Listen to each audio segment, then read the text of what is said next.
নমস্কার, আমি ঈশা। আপনারা দেখছেন সময় ৩৬৫।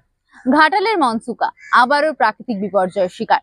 টানা বৃষ্টিতে ফুলে ফেপে উঠেছে শিলাবতী নদী, আর তার জেরেই ভেঙে পড়লো গ্রামের একমাত্র কাঠের সাঁকো। গ্রামের মানুষজন দিনের পর দিন এই সাঁকো দিয়ে যাতায়াত করতেন।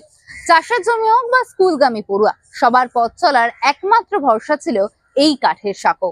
জলের তীব্র স্রোতে আজ আর সেটা রইল না, মুহূর্তেই ভেঙে পড়লো সাঁকো। ভাগ্যক্রমে এখনো হতাহতের কোনো খবর নেই। দেখুন ব্রিজ ভাঙার সেই ভাইরাল ভিডিও।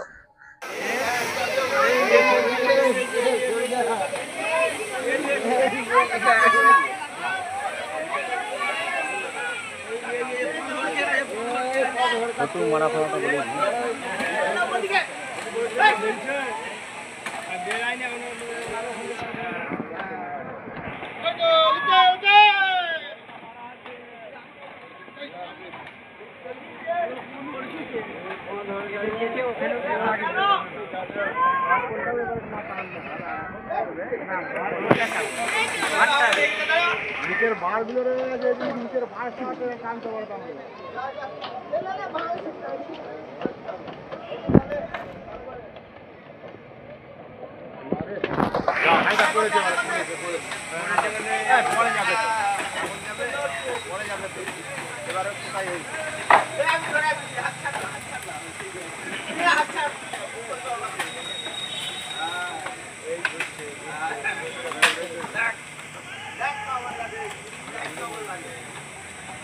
প্রশ্ন একটাই, প্রতিবার বর্ষায় কি ঘাটালের মানুষের এমনই দুর্ভোগ হবে?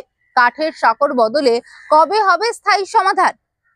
প্রশ্ন তুলছে ঘাটালবাসী, প্রশ্ন তুললাম আমরাও, কবে হবে স্থায়ী সমাধান?